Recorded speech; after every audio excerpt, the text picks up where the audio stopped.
जय राम कृष्ण हरी जय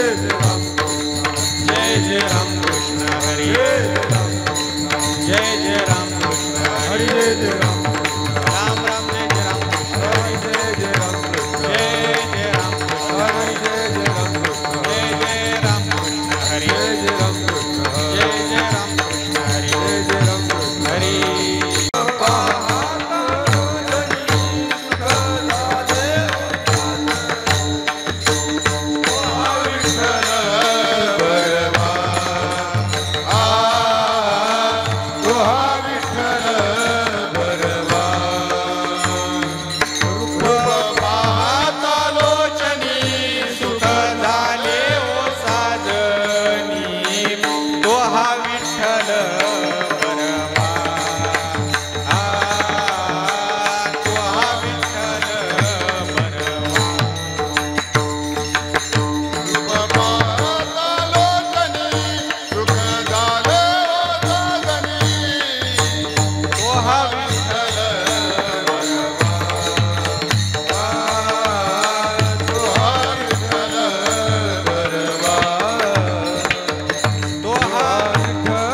हरी जय जय राम कृष्ण जय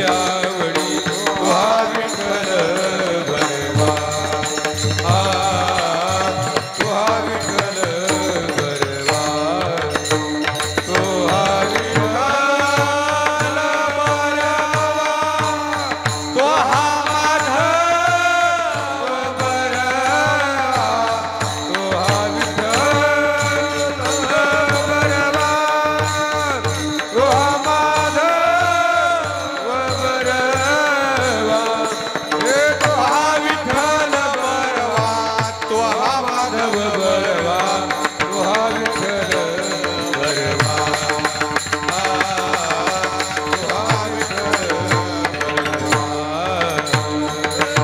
राम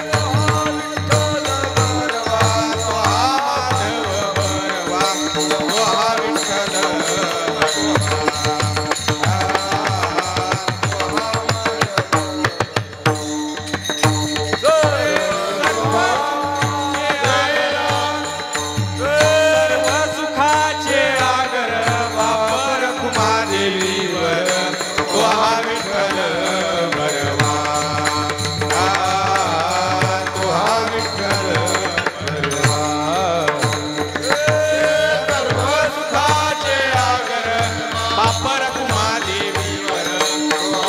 हरी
अखंड जया तुझी प्रीती अखंड जया तुझी प्रीती अखंड जया तुझी प्रीती अखंड जया तुझी प्रीती अखंड जया तुझी प्रीती अखंड जया तुझी प्रीती अखंड जया तुझी प्रीती अखंड जया तुझी प्रीती मज दे दयांची संगती मज दे दयांची संगती मज दे दयाची संगती मज दे दयाची संगती मज दे मग मी कमळापती मग मी कमळापती मग मी कमळापती मग मी कमळापती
शिवाजी महाराज की जय, धर्मवीर संभाजी महाराज की जय, बोलो रे भाई सब संतन की जय.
टाळ्या वाजवा सगळे. अखंड जया तुझी प्रीती, अखंड जया तुझी प्रीती, मज दे तयांची संगती. मग मी कमळापती तुझ बाणानी कांटाळा, पडोनी राहीन तये ठाई, पडोनी राहीन तये ठाई. उगाची संतांची या पायी, न मागे न करी काही, तुझी आन गा विठोबा. तुम्ही आम्ही आडोजेने, दोन्ही वारती एकाने. तुम्ही आम्ही पिडोजेने, दोन्ही वारती एकाने. बैसलो धरणे हाका देत दारासी, तुका म्हणे या बोला, तुका म्हणे या बोला, चित्त द्यावे जी विठ्ठला. तुका म्हणे या बोला, चित्त द्यावे जी विठ्ठला. आता न करी माझा अवेर विठ्ठल विठ्ठल विठ्ठल.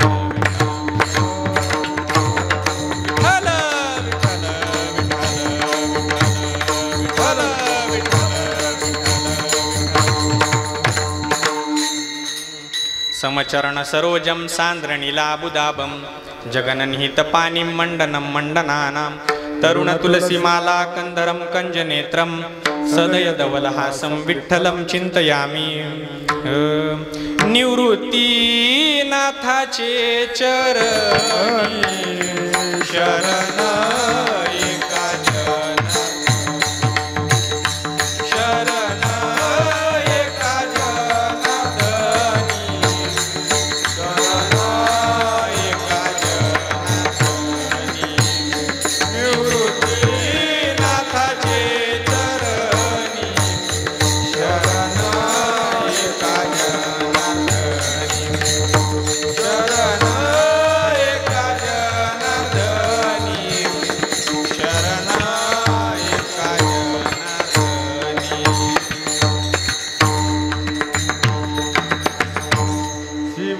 शिव तो निवृत्ती विष्णू ज्ञानदेव पाही, शिव तो निवृत्ती विष्णू ज्ञानदेव पाही. शिव तो निवृत्ती विष्णू ज्ञानदेव पाही,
मनोजवं मारुततुल्यवेगं जितेन्द्रियं बुद्धिमतां वरिष्ठं वातात्मजं वानरयुतमुख्यं श्रीरामदूतं शरणं प्रपद्ये नेत्री दोन हिरे प्रकाश पसरे अत्यंत ते साजिरे माथा शेंदूर पाजरे वरिबरे दुर्वांकुराचे तुरे माझे चित्तविरे मनोरथ पुरे देखोनी चिंता हरे श्री गोसावी सुतकविरे या मोरयाला स्मरे विठ्ठल विठ्ठल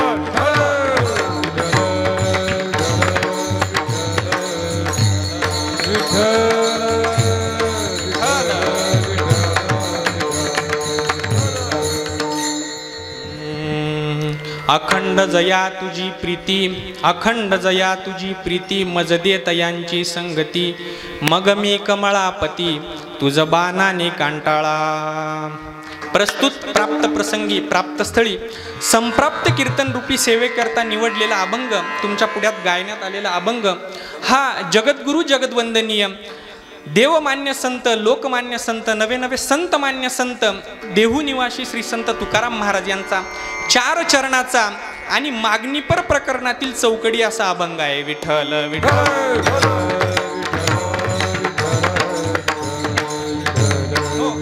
अभंगाचा जर सरळ सरळ भावार्थ सांगायचा झाला तर अभंग फार सोपा आहे आणि अभंग बहुतेक जणांच्या पाठातला नसला तरी पडोनी राही न तये ठाई उगा संतांची पायी सगळ्यांचंच पाठ असेल नाही का? बरोबर का नाही? सगळ्यांचंच पाठ असेल. हे तुकाराम महाराज काय म्हणताय नेमकं? तुकाराम महाराज म्हणतात की अखंड जया तुझी प्रीती मज दे तयांची संगती. हे देवा, हे पांडुरंगा, हे ईश्वरा, तू काय कर, एक काम कर माझ्यासाठी. काय कर तर तुझ्याबद्दल ज्यांच्या मनामध्ये अखंड प्रीती आहे, तुझ्याबद्दल ज्यांच्या मनामध्ये अखंड प्रेम आहे, तुझ्याबद्दल ज्यांच्या मनामध्ये अखंड भक्ती आहे त्यांची मला संगती त्या ठिकाणी घडू दे. बरं, महाराज पुढे म्हणतात की तू जर असं केलं तर मी काय करेल तर तुझं बा नानी कांटाळा. नानी म्हणजे काय? आपली नानी का घरची? नानी म्हणजे नानी. हे देवा, तू एकदा का मला हे दिलं का परत तुला कंटाळा येईल. मी आता हे जे तुझ्याकडे मागतो याच्याने तुला काय आलंय? एखादा माणूस आपल्याकडे सतत काहीतरी मागत असला आपल्याला काय येतो? त्याचा कंटाळा. काय येतो? तुम्ही आज उपवास धरला का निरंकार? हा सुका राहिले. उपवास धरला का निरंकार? मग काय येतो? कंटाळा. मग तसा देवाला जो कंटाळा आलाय, तू काय एकदा माझी ही इच्छा पूर्ण केली का तुला कंटाळा येईल असं मी काहीही करणार नाही. बरं, देव म्हणाला ठीक आहे, दिला. तुकाराम महाराज दिलं तुम्हाला. मग काही नाही महाराज. पडवणी राही न तये ठाई उगाची संतांच्या पायी न मागे न करी काही. देवा, मी तिथं पडून राहील त्यांच्या दारामध्ये, काही मागणार नाही, काही करणार नाही, फक्त तुझं भजन करील. बरं, कशावरून? तर तुकाराम महाराज म्हणतात तुझी आनगा विठोबा. तुझी शपथ घेऊन सांगतो मी, तुझी आनगा विठोबा. पुढं महाराज म्हणतात की तुम्ही आम्ही पिडो जेने. काय? तुम्ही आम्ही पिडो जेने. आता पिडो म्हणजे काय? पिढा माहिती आहे ना तुम्हाला सगळ्यांना? एखादा माणूस नाही का गेला तर आपण काय म्हणतो? पिढा गेली. हे बरं पाठ आहे तुमच्या. तुम्ही आम्ही पिडोजेने म्हणजे नेमकी आता देवाला काय पिढा इथं? तर संत तुकाराम महाराज देवाच्या माग बुनबुन बुनबुन लावताय. काय का आम्हाला काय द्या? संत संग द्या. म्हणजे ही कोणाची पिढा आहे? देवाच्या माग लागलेली पिढा आहे. बरोबर. आणि तुकाराम महाराजांची काय पिढा आहे? तर तुकाराम महाराजांना संत संग पाहिजे, ही तुकाराम महाराजांची पिढा आहे. मग दोघांची पिढा कशाने जाईल हो? एकाच गोष्टीने जाईल का नाही? म्हणून महाराज म्हणतात तुम्ही आम्ही पिडो जेने दोन्ही वारती एकाने. हे दोन्ही एकाच दगडात पक्षी मारले जातील. मग त्याच्यामुळं तुम्ही आम्हाला ही मागणी पूर्ण करून द्या. आणि नाही मागणी पूर्ण करून दिली तर बैसलो धरणे हाका देत दाराशी. आम्ही बसलोय तुमच्या दरवाजावरती धरणं देऊन, हाक देत बसू तुम्हाला. मग विठोबा विठोबा विठोबा हाका देत दाराशी.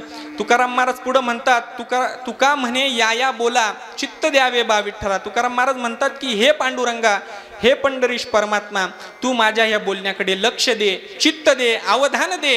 आणि अवधान देऊन माझं हे ऐक. ह्यावेळेस तरी बाबा माझा आवेर करू नको. अशा सरळ सरळ भावार्थाचा अभंग आहे. विठ्ठल विठ्ठल.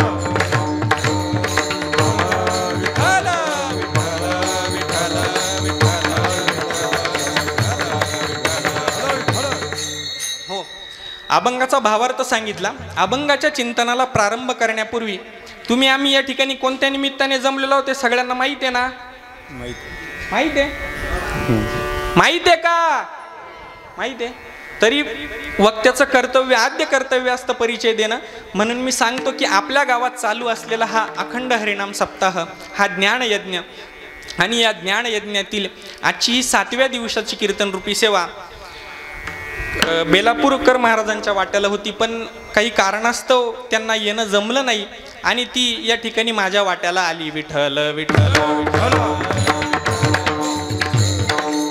समस्त ग्रामस्थ मंडळी, आपले तरुण कार्यकर्ते, त्याचप्रमाणे भजनी यांनी एकमताने ठरवलं की तुम्ही कीर्तन करा.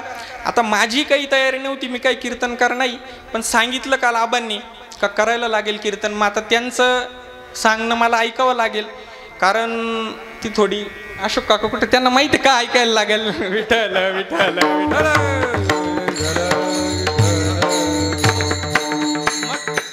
आलेली ही जी कीर्तन सेवा आहे ही आपल्या गावातली असून 7व्या दिवसाची कीर्तन सेवा. विठ्ठल विठ्ठल. 7व्या दिवसाची आहे. आजच्या दिवशी मागणी देवाकडे मागायची असते, म्हणून मागणी पर प्रकरणातील अभंग त्या ठिकाणी निवडलेला आहे. आणि आजच्या कीर्तनासाठी खास उपस्थिती आमचे गजेंद्र महाराज राजपूत असतील, बाळासाहेब महाराज असतील, सुरेश अण्णा असतील, रहाडे महाराज असतील, इकडं सदू भाऊ असतील, त्र्यंबक अण्णा असतील, आमचे सुदाम भाऊ असतील, त्याचप्रमाणे मृदुंगाचार्य मनोज महाराज आहेत, इकडं प्रसाद भाऊ आहेत, माझी तरुण मित्रमंडळी नवले कॉलनीतली या ठिकाणी आलेली आहेत. त्याचप्रमाणे भक्तिनाद कीर्तन ह्या यूट्यूबचे मालक या ठिकाणी रोहन भाऊ धोंगडे ते पण आलेले आहेत. त्यांचे मित्र, आमचेही परममित्र त्या ठिकाणी उपस्थित आहे. सगळ्यांचे मी आभार मानतो, गावकरी मंडळींचे आभार मानतो आणि सेवेला प्रारंभ करतो. विठ्ठल विठ्ठल.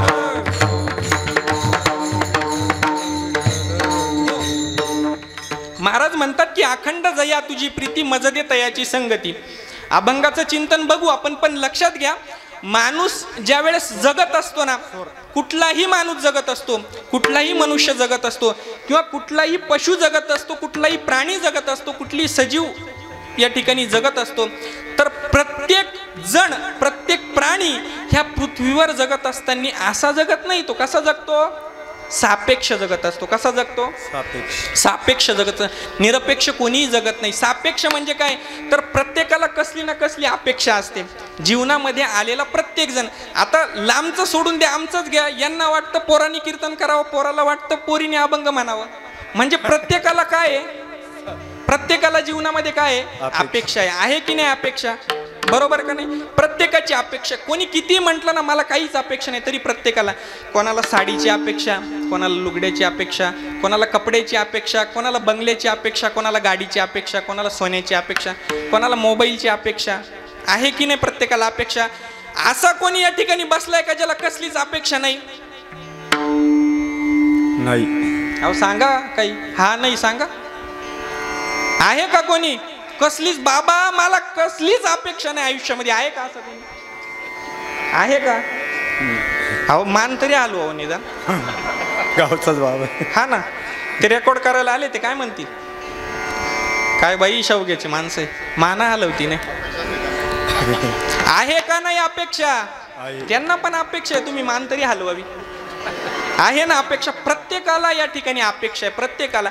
मग अपेक्षाचे कारण वेगवेगळे असू शकतात, प्रकार भिन्न भिन्न असू शकतात, पण अपेक्षा नाही असा माणूस शोधून सापडेल का हो? बरं, पण लोकांना अपेक्षा ज्या आहेत ना महाराज, पहिली गोष्ट अपेक्षा चुकीच्या आहे. काय आहे? अपेक्षा कशा आहे? चुकीच्या. बरं, अपेक्षा चुकीच्या जाऊ द्या, आणि अपेक्षा बरोबर जरी असल्या तर त्या मागता कोणाकडं? चुकीच्या माणसाकडे मागता. बरोबर. आपण संसारात जन्माला येतो. कुठं जन्माला येतो? बरं, आणि संसारामध्ये आपण कशाची अपेक्षा करतो?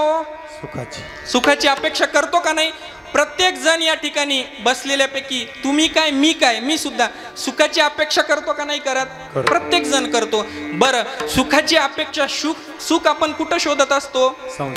संसारात शोधतो. कुठं शोधतो? मुलामध्ये शोधतो, पोरीमध्ये शोधतो. बरोबर का नाही? बंगल्यामध्ये शोधतो, पैशामध्ये शोधतो, कपड्यांमध्ये शोधतो, मोबाईलमध्ये शोधतो, बायकोमध्ये शोधतो, नवऱ्यामध्ये शोधतो. पण भेटतं का हो सुख तुम्हाला? सांगा बरं. लग्न केलं लई सुखी झाला आहे का कोणी? माझ्याकडून 1 रुपया बक्षीस घेऊन जा. आहे कोणी लई सुखी झाला? आहे संसाराकडून सुख आहे का हो तुम्हाला? नाही. मग सुख कुठे हो?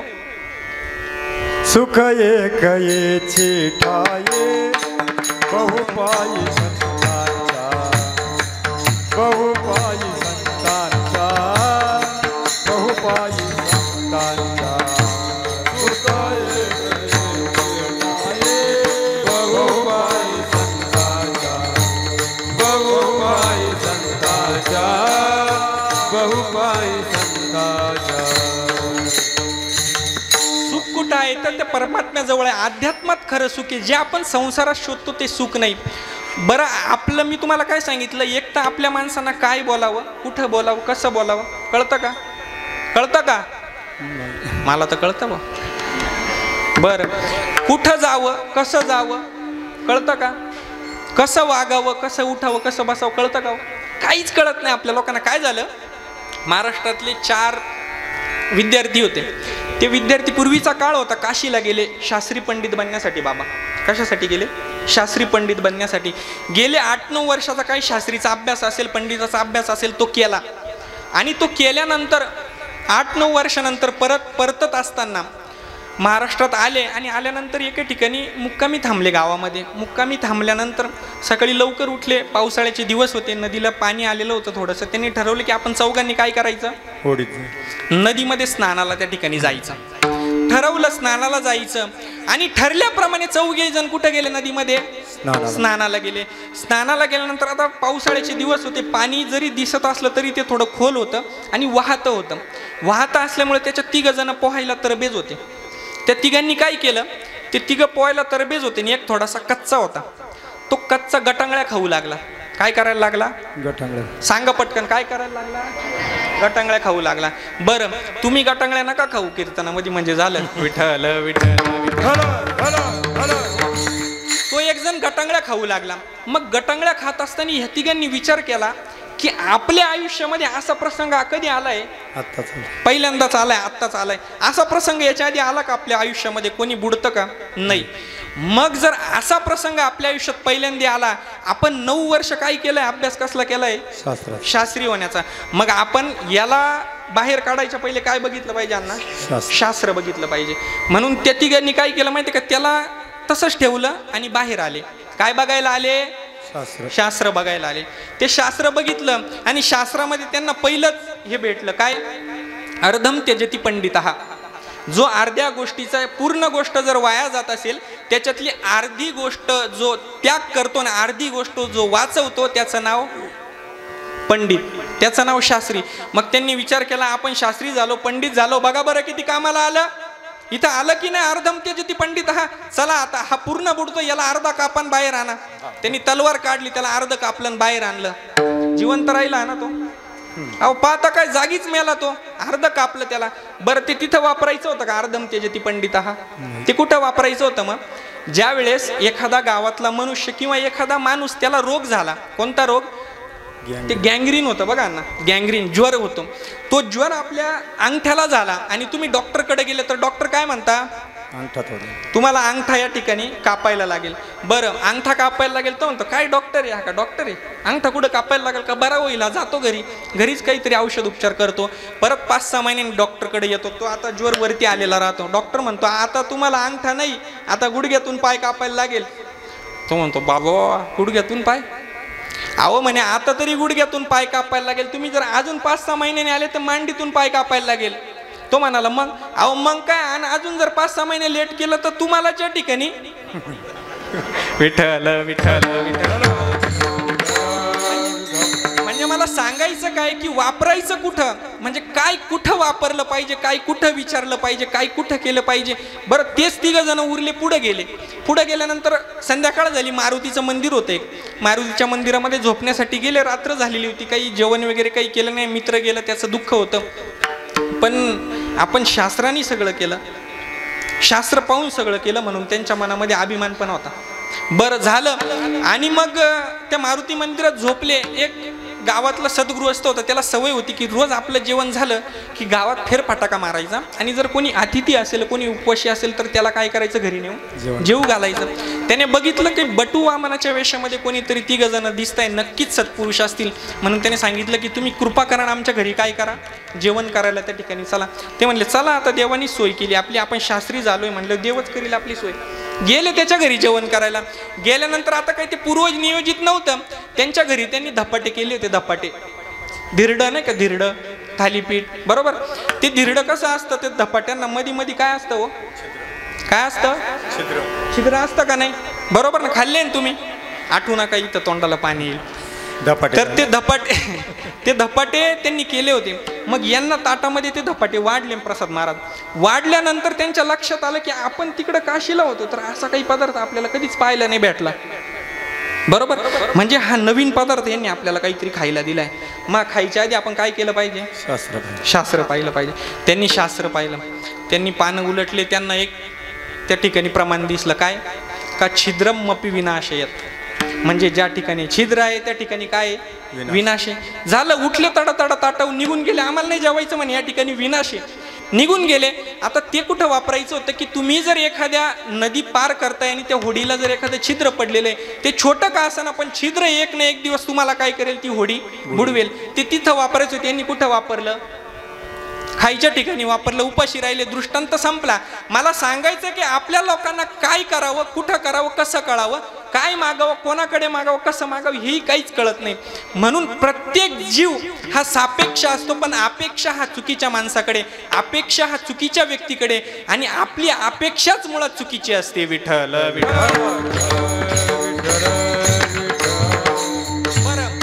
कोणी कितीही अपेक्षा नाही म्हटलं तरी ज्ञानेश्वर महाराज म्हणतात की मला काय तुम्हाला काय, समाधानाची अपेक्षा मात्र.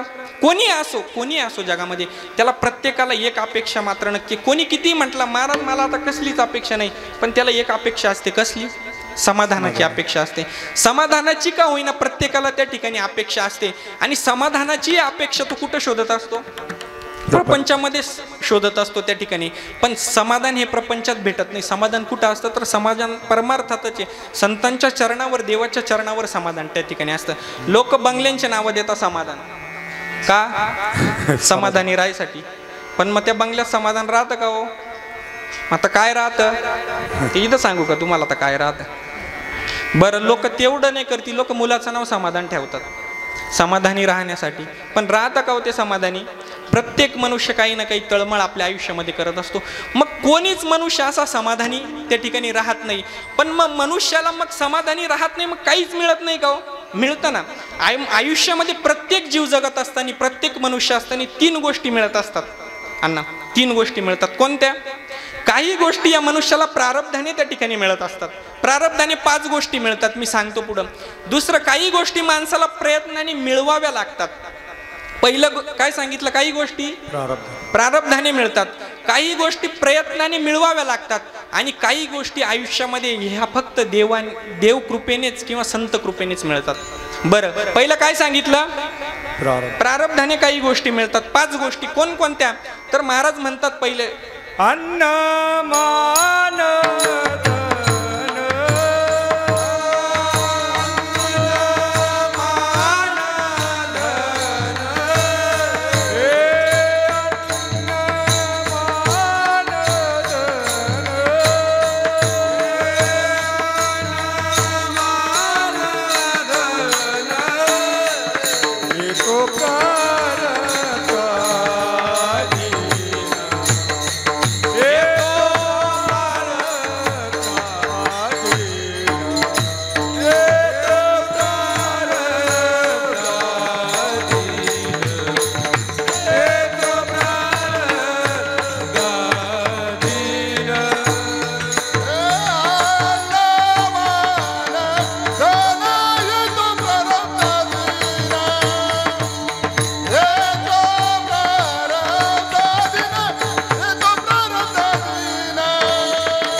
मान धन हे तो प्रारब्ध आधीन. ह्या 3 गोष्टी माणसाला प्रारब्धाने मिळतात.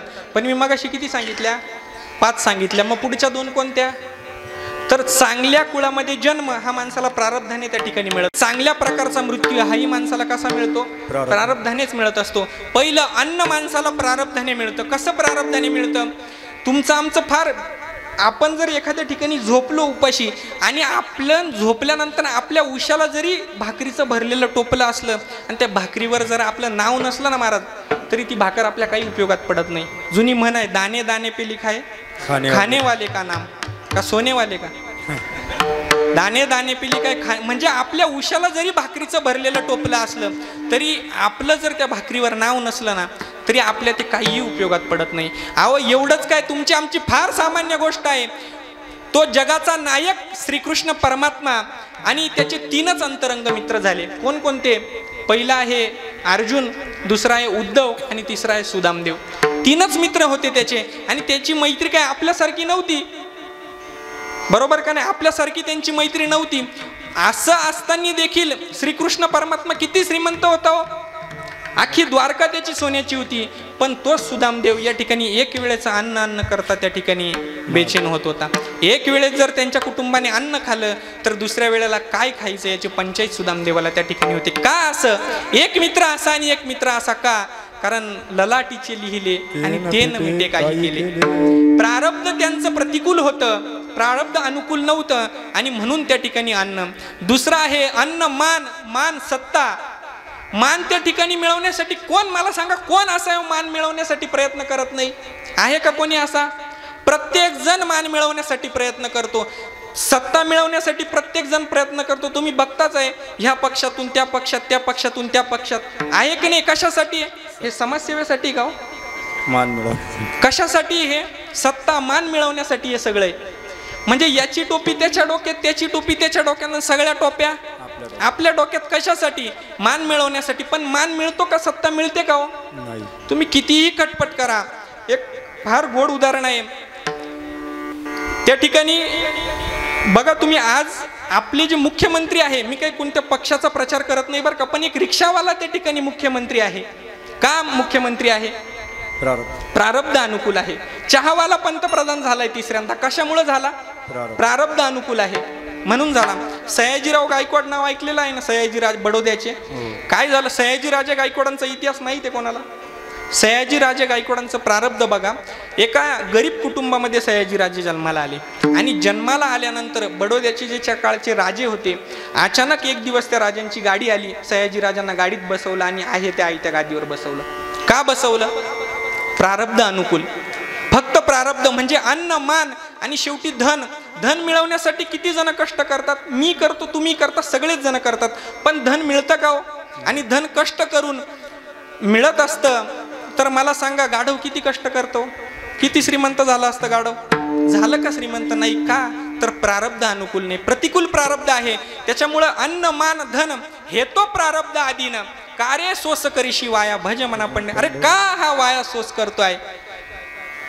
का वाया सोस करतोय? हे सगळं आपल्या प्रारब्धावर अवलंबून आहे, आपल्या कर्मावर त्या ठिकाणी अवलंबून आहे.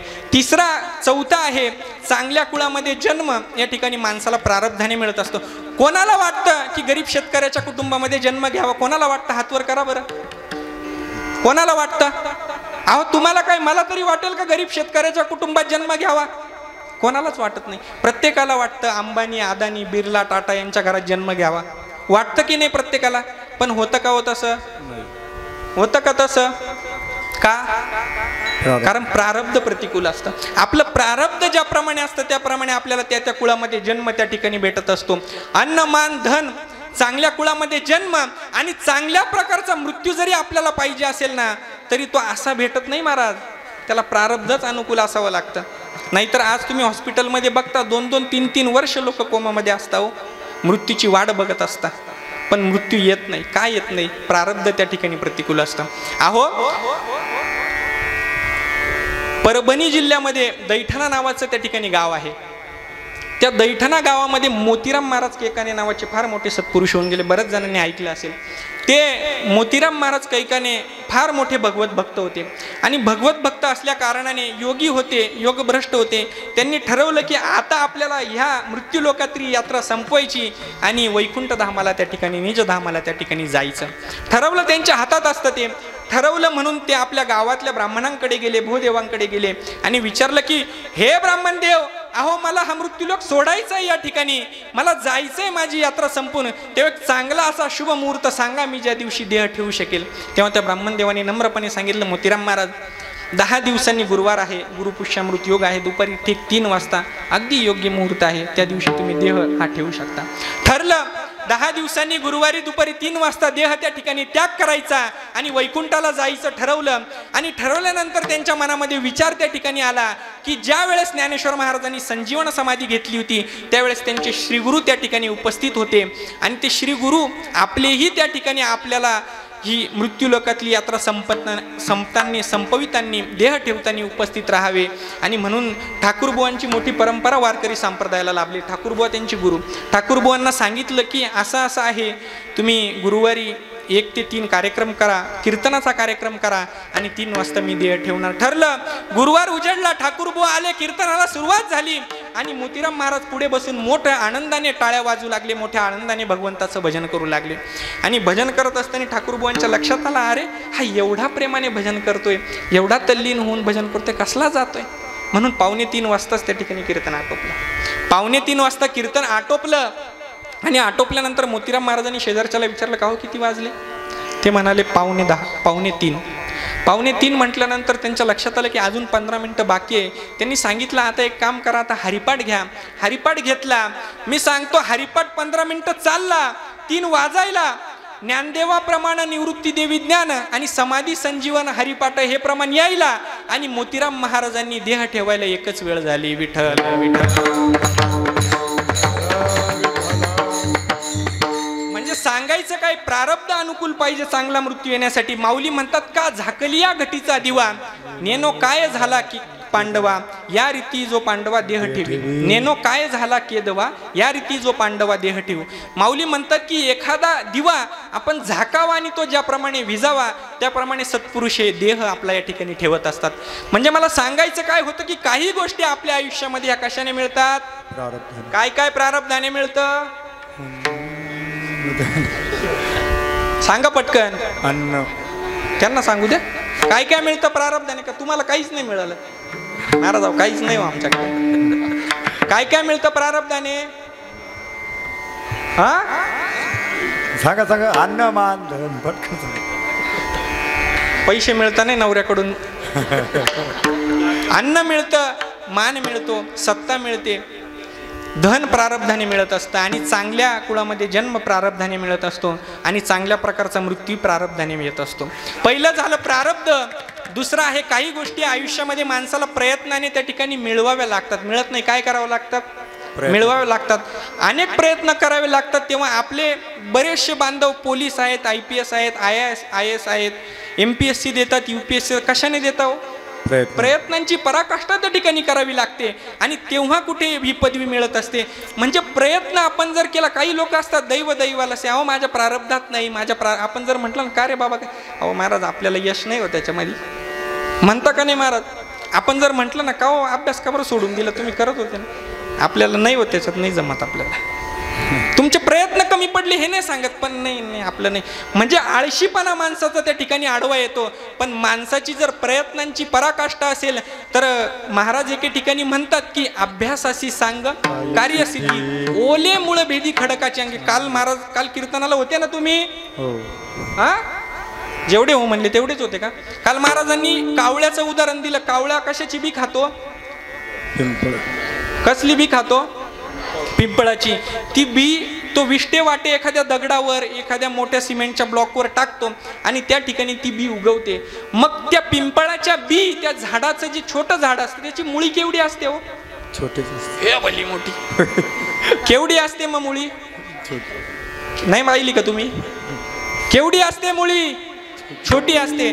पण ती छोटी असलेली मुळी एखाद्या जर खडकावर उगवली तर ती काही दिवसांनी त्या खडकाला काय पाडते हो, छिद्र पाडते तर खडक दुबंगतो का नाही दुबंगत.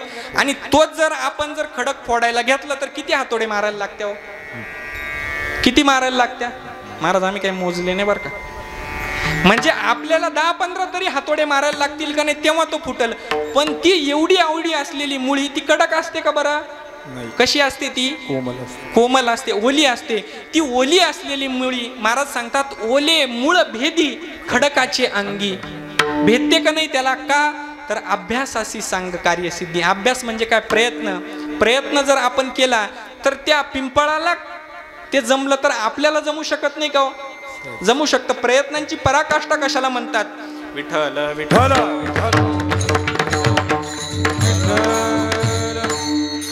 अकबर सम्राट अकबर बादशाच्या दरबारी तानसेन नावाचा एक निष्णात गवई होता.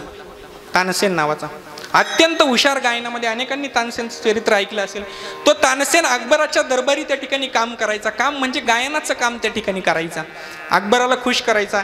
अकबर एक दिवस बसलेला होता. आता बादशाह असतो, त्याने विचार केला की अरे हा तानसेन एवढा हुशार आहे, एवढा हुशार आहे, एवढा प्रयत्न त्याने गायनामध्ये केलेला आहे की ज्या वेळेस संध्याकाळची, पूर्वीच्या काळी लाईट नव्हती, दिवे होते. संध्याकाळी दिवे लावायची वेळ व्हावी, ते दिव्यांमध्ये वाती वळून दिव्यामध्ये टाकाव्या, तेल टाकावं आणि माचीस न लावता तानसेननी फक्त बाहेर यावं आणि पटदीप नावाचा राग आळवावा आणि पटापट दिवे लागावे. इतकं प्रयत्न त्याने केलेले होते गायनाच्या याच्यामध्ये, इतके प्रयत्न केले होते. अहो श्रावण महिना असावा, त्या ठिकाणी आसमंतामध्ये ढगांची दाटी व्हावी आणि तानसेनने बाहेर येऊन फक्त मेघमल्हार नावाचा राग आळवावा आणि धोधो पावसाने पडावं.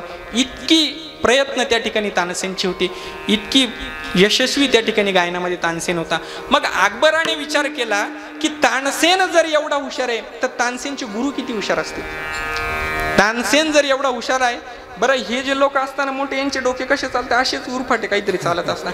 हा एवढा तर तो केवढा. काल महाराजांनी सांगितलं नाही एवढं एवढं तसं. मग हा जर एवढा हुशार तर यांचे गुरु किती हुशार असतील.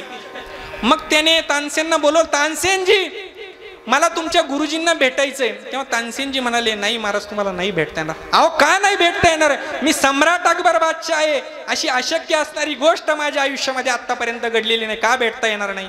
तेव्हा ते म्हणाले महाराज मला माफ करा पण माझे गुरु आहे ते राजसत्तेपुढे वाकत नाही महाराज. तुम्हाला भेटायचं असेल तर राजाचा वेश बदलून त्या ठिकाणी सामान्य माणसाचा वेश धारण करावा लागेल आणि मग माझ्या गुरूंना भेटायला लागेल. ठीक आहे, तोही आवड होती त्याला गाण्याची. त्याने ठरवलं की आपण भेटायला जायचं. कुठे राहतात गुरु? वृंदावन सारख्या तीर्थक्षेत्री राहतात. ठरलं, दोघंही दिल्लीवरून वृंदावनला गेले. वृंदावनला गेल्यानंतर वृंदावनच्या बाहेर एक झोपडी होती. त्या झोपडीमध्ये हरिदास म्हणजे तानसेनजींचे गुरु त्या ठिकाणी होते. गेल्यानंतर भेट झाली. भेट झाल्यानंतर सांगितलं की हे माझे मित्र आहेत, असं आहे तसं आहे. तेव्हा बसले. ते बसल्यानंतर आता यांनी काही सांगितलं नाही. त्यांनी पूर्व नावाचा राग आळवायला त्या ठिकाणी सुरू केला. हरिदास प्रभूंनी पूर्व नावाचा राग त्या ठिकाणी आळवला आणि बोलता बोलता 5च मिनिटात सम्राट अकबराला त्या ठिकाणी समाधी लागली.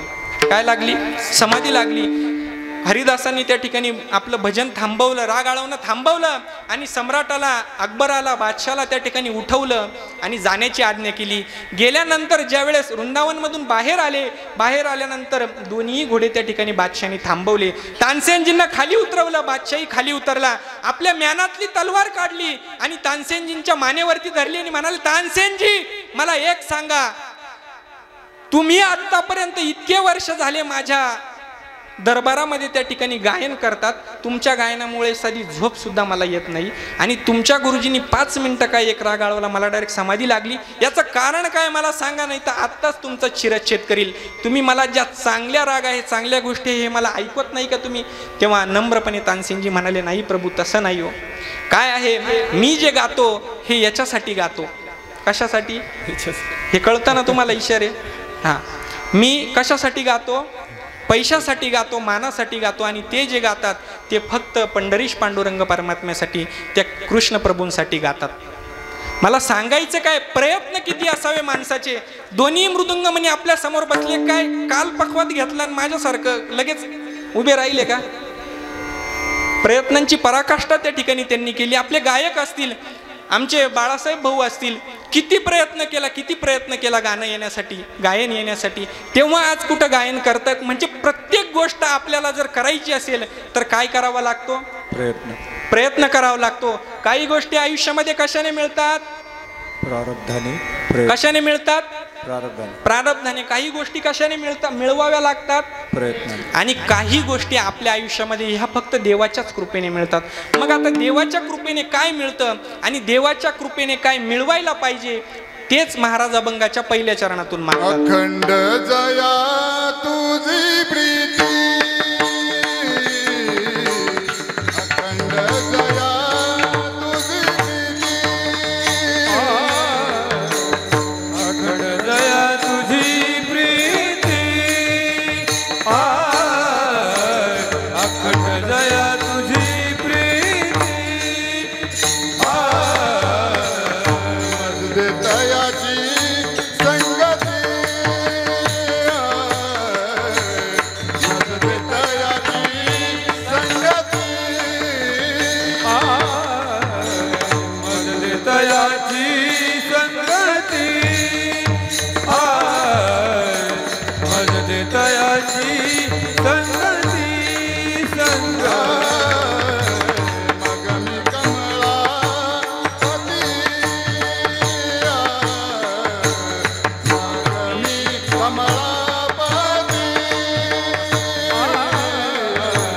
मगमी कमळापती, मग मी कमळापती,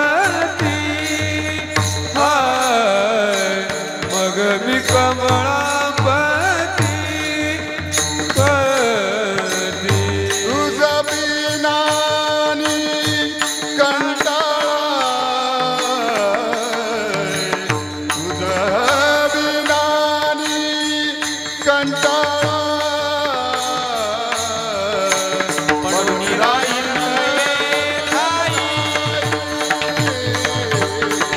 पडून राहील ठाई.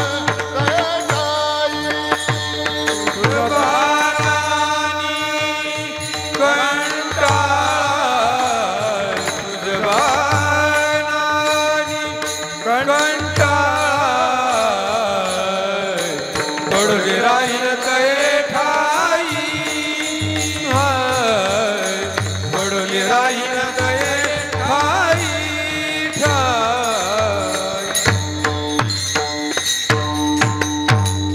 काही गोष्टी प्रारब्धाने मिळत असतात, काही प्रयत्नाने मिळवाव्या लागतात आणि काही देवाच्या कृपेनेच मिळतात. मग देवाच्या कृपेने काय मिळतं तर संत संगती. देवाची काय असतं, देवाच्या कृपेने काय मिळतं हे लई काही शास्त्र पुराणं बघायची गरज नाही. एक छोटं सांगतो तुम्हाला. तुम्ही या ठिकाणी कीर्तनाला येऊन बसला नाही, कोणाची कृपा आहे माहिती आहे का? देवाची. देवाचीच कृपा आहे. मी या ठिकाणी कीर्तनाला उभा आहे तुमच्या समोर, ही कोणाची कृपा आहे? देवाचीच कृपा आहे. म्हणजे देवाची कृपा आपल्यावर आहे. नाही तर मला सांगा, गावात झोपलेले कमी आहे का हो घरामध्ये? कमी आहे का? इथं बसले त्याच्यापेक्षा जास्त असतील का नाही घरी? एवढीच लोकसंख्या का हो आपली गावाची? असतील का नाही घरी? पण मग आपणच का कीर्तनाला आलोय? कृपा. आपणच का कीर्तन? अहो काल तुझिया सत्तेने वेदासी बोलणे, सूर्यासी चालणे तुझिया बळे, ऐसा तू समर्थ ब्रह्मांडाचा धनी. आपला श्वास घेतो ना आपण, श्वास तो सुद्धा कोणाच्या सत्तेने घेतो? त्या भगवंताच्या, ईश्वराच्या सत्तेने घेतो. म्हणजे देवाची कृपा असेल म्हणून आपण या ठिकाणी बसलो, देवाची कृपा आहे म्हणून मी या ठिकाणी उभा आहे. मग देवाची कृपा, देवाच्या कृपेने काय मिळतं तर संत संगती मिळते. आणि म्हणून महाराज पहिल्या चरणात मागणं मागतात. काय म्हणतात की अखंड जया तुझी प्रीती आणि मजदे तयांची संगती. मग का हो महाराज, तुम्हाला जर अखंड जया तुझी प्रीती, आता प्रीती म्हणजे काय? कोणती प्रीती? प्रीती म्हणजे काय? प्रेम, भाव, सद्भाव ज्याला म्हणतो, ती प्रीती. मग ज्या भक्तांच्या मनामध्ये तुझ्याविषयी अखंड प्रेमभाव आहे, ज्या भक्तांच्या मनामध्ये तुझ्याविषयी अखंड जिव्हाळा आहे, ज्या भक्तांच्या मनामध्ये तुझ्याविषयी अखंड प्रीती आहे, अशा भक्तांची मला संगती काय कर? दे. बरोबर. मग आता म्हणजे थोडक्यात कोणाची संगती मागितली? संतांची संगती, साधूची संगती मागितली का नाही? मग तुम्ही म्हणाल का हो तुकाराम महाराज, मला सरळ सांगायचं ना तुम्ही. म्हणजे देव असा प्रश्न करेल कदाचित तुकाराम महाराजांना, का सरळ सांगायची मला काय दे? संतांची संगती दे. हे असा घास घेऊन असा खाल्ला आणि असाच खाल्ला असता तर मग एवढं फिरवायची काय गरज होती? तर याचं कारण असं होतं, तुकाराम महाराजांना माहित होतं हा कमरेवर हात ठेवून उभा आहे, पण हा काय माहितीये का? चतुर आहे. चतुरा तो शिरोमणी, पुन्हा लावण्याची खाणी,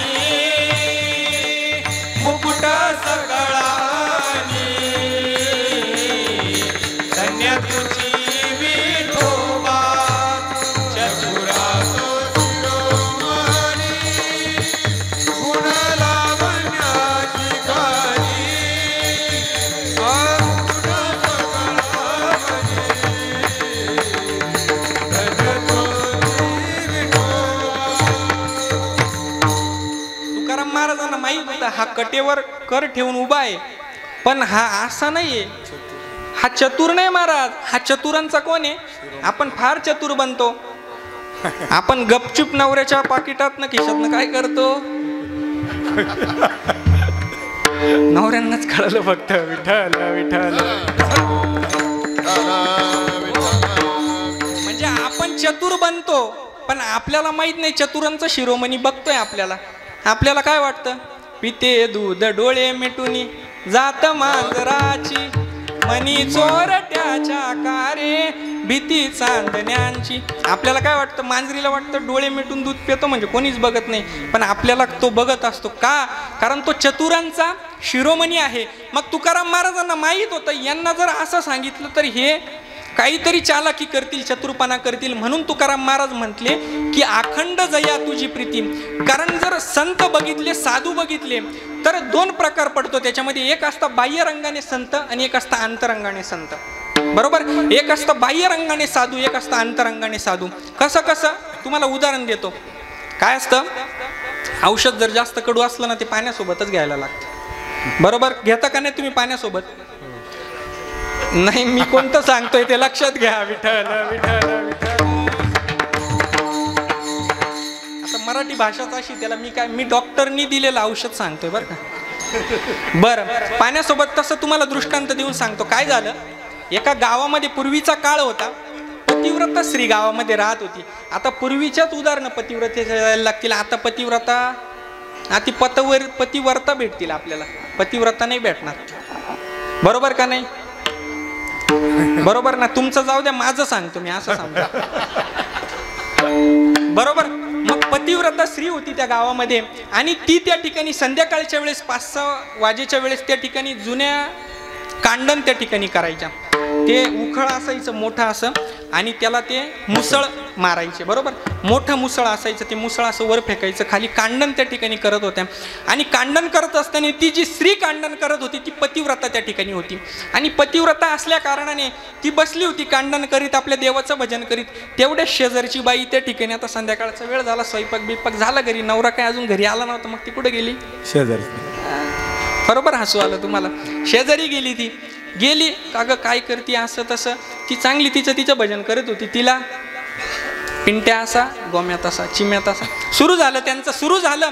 आणि ती ते कांडण करत होती, आणि कांडण करत असताना ते मुसळ वरती गेलं, आणि वरती गेल्यानंतर तिच्या नवऱ्याने तिला आवाज दिला, अगं पाणी दे ग मला, पाणी दे. म्हटल्यानंतर तिने मुसळाला आज्ञा केली. मुसळ त्या ठिकाणी थांबलं, आणि ती उठून कुठे गेली? पाणी द्यायला गेली. आता ती मुसळ का थांबलं, तर महाराज म्हणतात, तुका म्हणे पतिव्रता तिची देवावरी सत्ता. देव ज्याच्या म्हणण्यानुसार चालतो. ही मुसळाची काय गोष्ट आहे? बरोबर? ती मुसळ वरतीच थांबलं. ही मात्र शेजारच्या बाईनी पहिल्यांदाच असं काहीतरी बघितलं. तिने पाहिलं, लोचिंबक लावलं का काय येणे वरती, हे वरती कसं काय थांबलं बा नेमकं. ती तोंडात बोट घालायला लागली. जाऊ दे, आता ती आल्यावर विचारते. तिने पाणी वगैरे दिलं. या महाराज, विठ्ठल विठ्ठल. तिने नवऱ्याला पाणी दिलं, त्या पतीने ते पाणी पिलं, आणि पाणी पिल्यानंतर त्या ठिकाणी ग्लास असेल, तांबे असेल, तो त्या ठिकाणी स्वयंपाक घरात नेऊन ठेवला, आणि परत आली. आणि परत आल्यानंतर त्या ठिकाणी ते मुसळ परत त्याला आज्ञा केली. ते परत कुठं आलं? तिच्या हातात आलं. आता हिने विचारलं, का ग बाई हे कसं काय केलं असं तू? ती म्हणे, अगं मी माझ्या पतींची खूप मनोभावी सेवा करते. देवापेक्षा देवच जर कोणाला मानत असेल तर कोणाला मानते? पतीला मानते. ती म्हणाली, येतो लय भारी, मुसळवरती थांबतं. आता तिला वाटलं आपणही हे करावं, म्हणून ती म्हणली, एक काम कर, तू मला सांग नेमकं पतिव्रता व्हायचं म्हणजे काम काय करायचं महाराज? बरं. मग ती म्हणे, काही नाही, पतीची सेवा. अगं असं नको सांगू, थांब लिहून घेते. तिने पेन कागद घेतलं, लिहून घेतलं. हा, सकाळी उठायचं, काय करायचं, हे करायचं, ते सगळं लिहिलं तिने. घरी गेली. दुसरा दिवस उजाडला. पतीला उठवलं, उठा. उठवलं, आणि उठवल्यानंतर, आज तुम्ही जे सांगाल तेच मी ऐकलं आजपासून. पतीला वाटलं, काय बायको आहे, एवढे दिवस तर आपल्यावर रुबाब करत होती, पण झाला असेल काही कोणीतरी चांगलं सज्जन मैत्रिणीला भेटली असेल, झाला असेल हिच्या मनामध्ये मतपरिवर्तन झालं.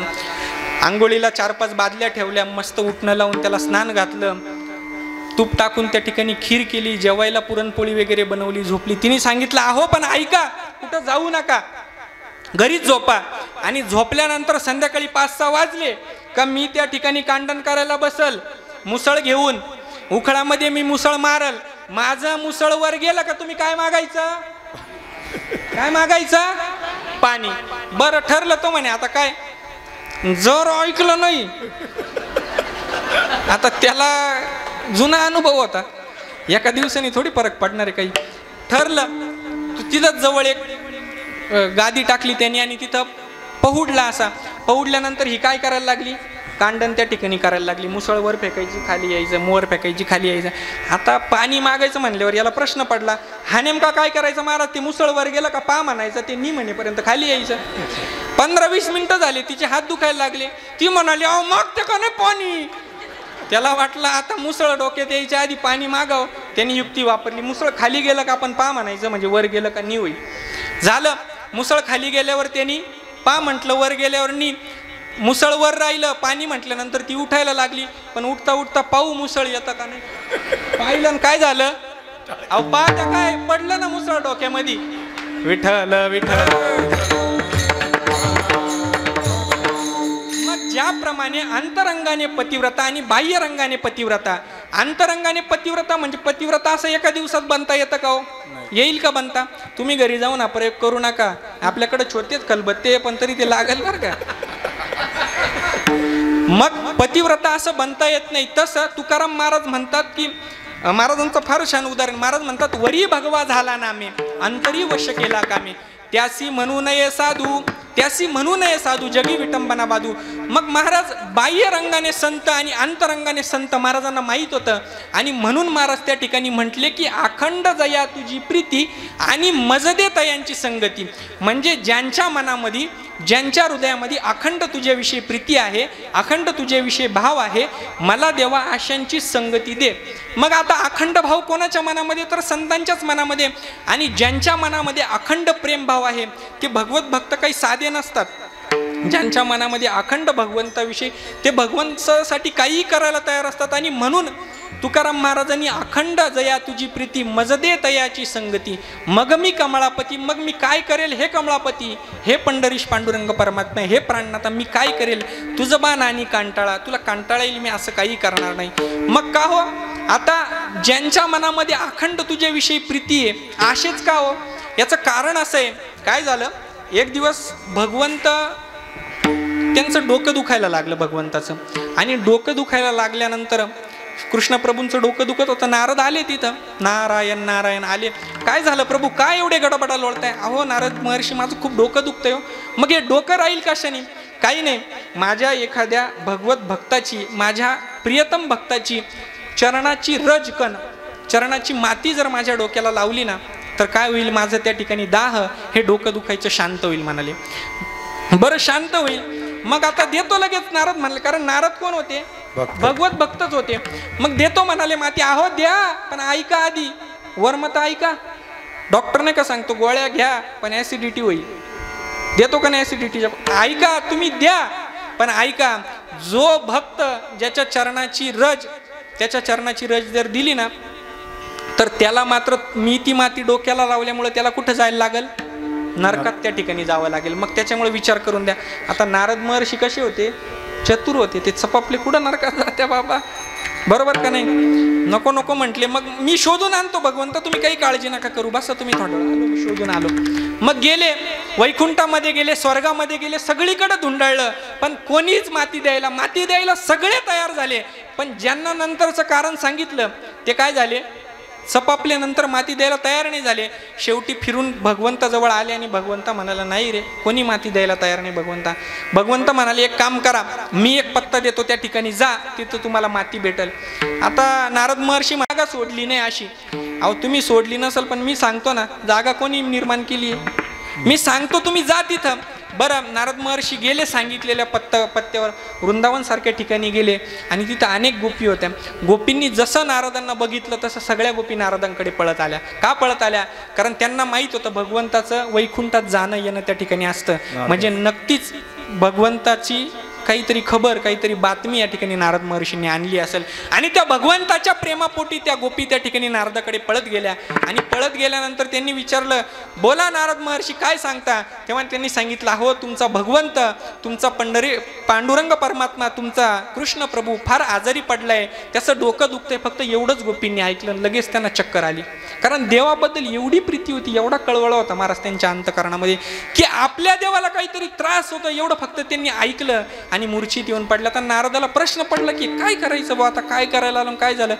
कसं तरी करून नारदांनी त्यांना उठवलं आणि उठवल्यानंतर सांगितलं की आता बरे आहे भगवंत, फक्त एक काम करा, त्यांचं डोकं दुखतंय आणि डोकं दुखतंय, मग काय करू तुम्ही सांगा, काय करू सांगा. एक एक गोपी ओरडायला लागली. तेव्हा सांगितलं काही करू नका, तुमच्या पायाची माती फक्त द्या. ती भगवंताच्या डोक्याला लावली की भगवंताचा दाह त्या ठिकाणी शांत होईल. आता एवढं म्हटल्यानंतर लगेच गोपिका काय पिशवी भांड जे असेल नसेल त्याच्यात माती भरून द्यायला लागल्या.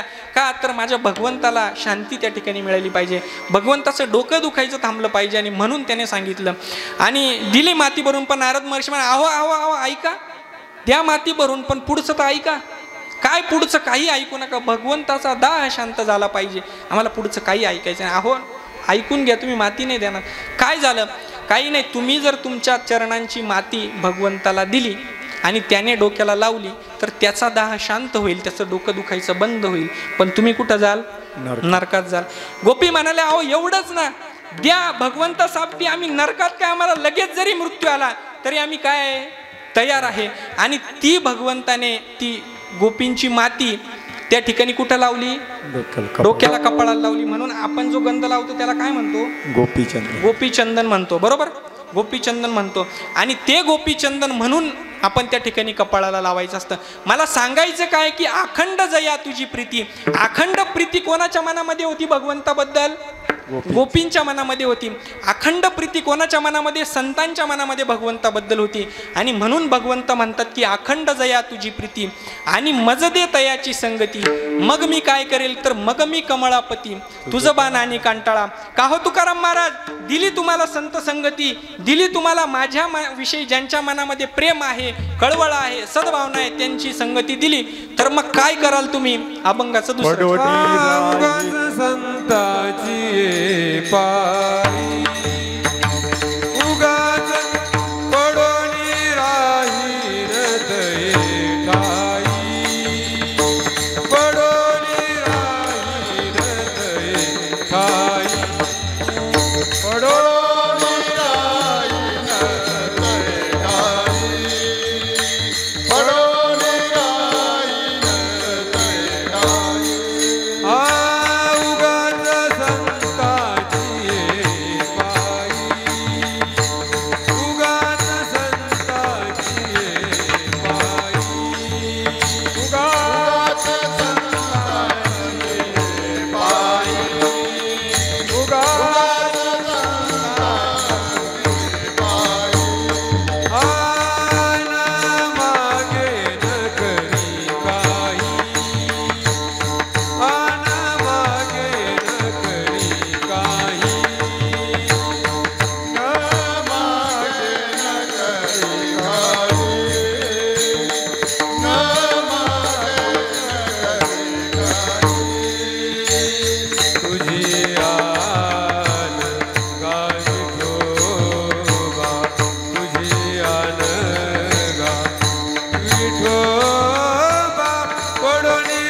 ठाई.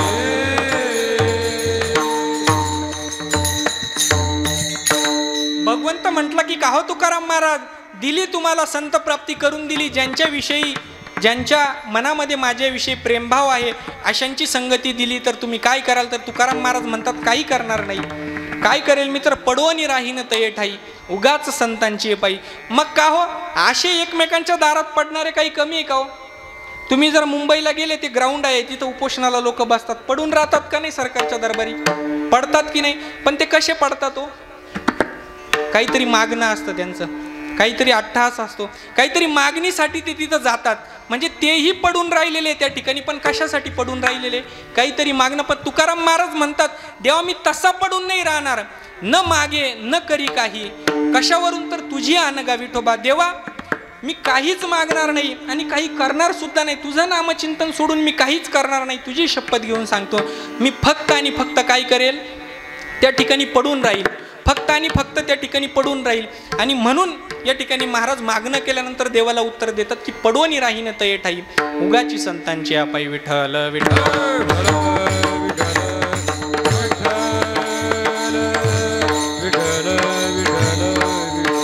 आता मागणं तुकाराम महाराज देवाकडे मागतायत. आता मला सांगा, मागणारे कमी का या जगामध्ये? कमी सांगा पटकन. कमी का मागणारे आहे की नाही? पुष्कळ मागणारे. इथं येणाऱ्यांपैकी प्रत्येकाला काही ना काही मागायचं आहे का नाही? देवाजवळ म्हणा, कोणाजवळ म्हणा, काही ना काही आहे का नाही मागायचं? अगदी मीही आहे का नाही काहीतरी मागणं आहे की नाही प्रत्येकाचं? मागणाऱ्यांची कमी का हो? नाही कमी. मग मागणं बघा, मागत असताना 3 प्रकारचा वर्ग शास्त्राने मागणाऱ्यांचा सांगितलाय. किती प्रकारचा? 3 प्रकारचा वर्ग. पहिला सांगितलेला आहे जो मागणारा असतो, पहिला मूर्ख वर्ग आहे मागणारा. कोणता? मूर्ख. दुसरा मागणारा आहे लोभी मागणारा आहे. कोणता? आणि तिसरा मागणारा आहे चतुर मागणारा आहे. कुठला? चतुर. पहिला वर्ग आहे तो म्हणजे मूर्ख मागणारा. आता मूर्ख मागणारा कसा? तर काय झालं, एका गावामध्ये एक भगवत भक्त होता, भगवंताचं भजन पूजन करायचा, पण तो थोडासा अहंकारी होता महाराज. अहंकारी असल्या कारणाने तो देवाची पूजा अर्चा करायचा, पण त्याचंही मागणं होतं देवप्राप्तीसाठी, तो ते सगळं करत होता. आता त्याच्याच घराशेजारी एक जण राहत होता. त्याने बघितलं की हा रोज देवाला सकाळ संध्याकाळ देवाचं पूजन करतो, पोथी वाचतो, पुराणं वाचतो, भजन करतो, कीर्तनाला जातो, प्रवचन करतो, प्रवचन ऐकतो, सगळं त्याने बघितलं. मग त्याने ठरवलं की हा जे करतो त्याच्या दुप्पट काय करायचं, आपण करायचं. ठरलं. त्यांनी जर एक अगरबत्ती लावली ना मारुतीला, हा किती लावायचा? 2. त्यांनी एक फळ वाहिलं देवाला, तर हा किती व्हायचा? बरं. त्यांनी जे काही केलं, त्यांनी एक हार मारुतीला घातला, तर हा किती घालायचा? जे काही करायचं ते काय करायचा? 2दा करायचं. जे काही करायचं ते काय करायचं? 2दा करायचं. झालं. काही वर्ष सरले, देवालाही दया आली. देवाने आता ठरवलं की प्रगट होऊ आपण या दोघांसमोर. दोघंही माझी भक्ती करतात, मागणं आहे बिचाऱ्यांचं काहीतरी. त्यालाही कळवळा आला शेवटी आणि तो प्रसन्न झाला त्या ठिकाणी. प्रसन्न झाल्यानंतर आधी तो कोणाकडे गेला? जो पहिल्यांदा भक्ती करत होता त्याने बघितलं की याच्यामुळं हा भक्तीला लागलाय, म्हणजे आधी कोणाचं मागणं पूर्ण करायचं याचं. पण आता हे दोघांनी ईर्ष्येने भक्ती करत होते एकमेकांच्या, म्हणजे याच्यापेक्षा चांगलं कोण करतं, अहंकार त्यांच्या मनामध्ये निर्माण झाला होता. मग देव ज्या वेळेस आला तेव्हा देव म्हणाले, तुला काय वर मागायचं माग, मी तुला 3 संधी देतो वर मागायचे. तेव्हा तो म्हणाला, देवा मी मागतो तुमच्याकडे, पण मला एक सांगा, शेजारच्याने काय मागितलं? काय म्हटला? आणि आपल्या लोकांना आहे ना, आपल्यापेक्षा जास्त आहे ना शेजारच्याची काळजी, शेजारच्याची काळजी असती का नाही? खरं आहे का नाही सांगा बरं? खरं आहे का नाही? खरं आहे ना? बघा बरं, आता खरं बोलले. आपल्या लोकांना आपल्यापेक्षा जास्त अहो शेजारच्याने एवढा मोठा TV आणलाय, आपण काय पाहतोय म्हणता का नाही? हा. मग देवा शेजारच्याला काय दिलं आधी ते सांग बरं. देव म्हणाला, अरे मी सगळ्यात पहिल्यांदा तुझ्याकडे आलो, शेजारच्याकडे गेलोच नाही. मग देवा एक काम कर, तू आधी कोणाकडे जाय? त्याच्याकडे, शेजारच्याकडे जाय. आता पहिल्यांदा यांनीच भक्तीला सुरुवात केली होती, देवानी त्याचं ऐकायला लागेल देवाला. देव कोणाकडे गेला? शेजार. बरं. त्याने मागितलं मग देवाकडे. त्यांनी काय विचारलं? त्यांनी काय विचारलं? हा, शेजारच्याने काय मागितलं त्यांनी तेच विचारलं. तो आपल्याच गावातलं होतं. विठ्ठल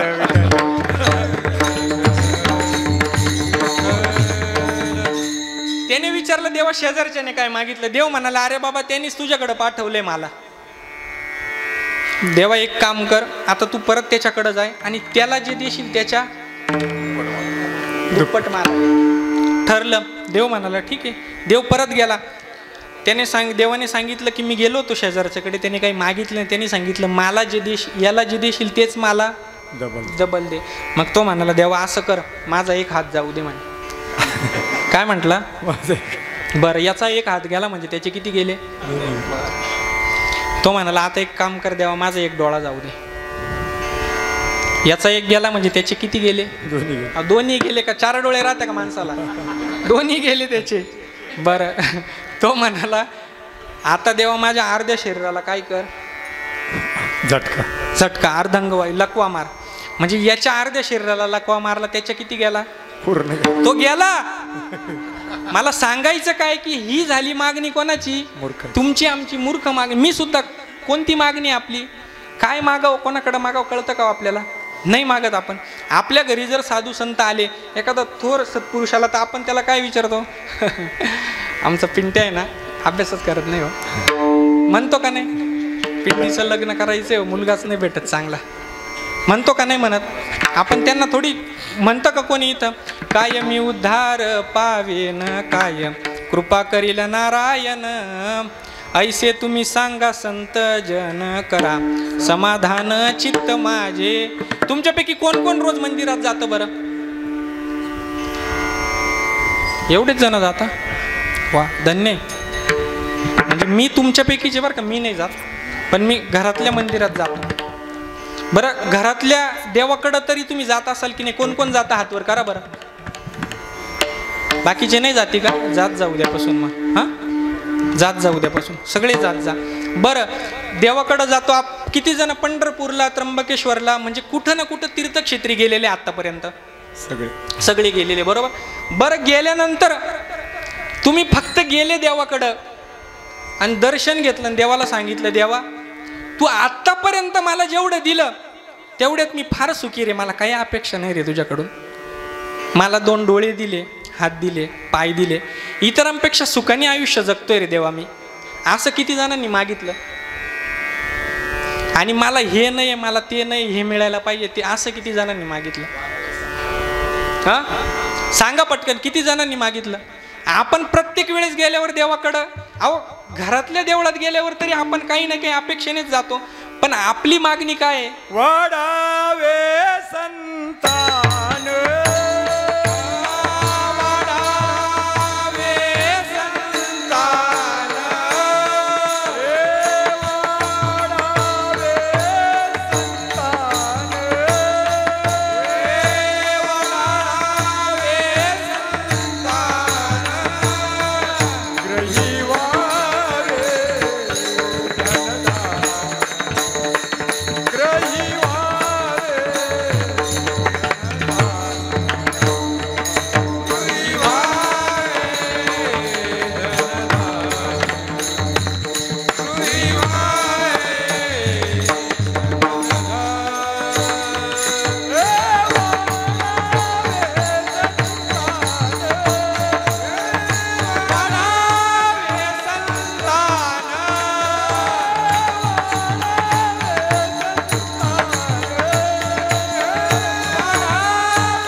काय मागतो? वाढावे संतान, गृही व्हावे धनधान्य. महाराज पुढे जाऊन सांगतात, महाराज म्हणतात ल्यावे खावे बरे असावे सदैव, हेची करी हवं संसारी. याच्यावरती आपण काही मागतो का?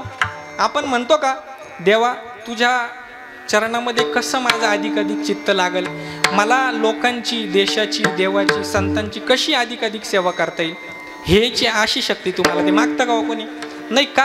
तर आपण कोणत्या प्रकारे येतो मागणाऱ्यांमध्ये? मूर्ख मागणाऱ्यांमध्ये आपण येतो. दुसरा मागणाऱ्यांचा प्रकार येतो म्हणजे लोभी मागणारा. कोणता मागणारा? लोभी मागणारा. तर लोभी मागणारा कोण आहे माहितीये का? तुम्हाला का लोभ केलं?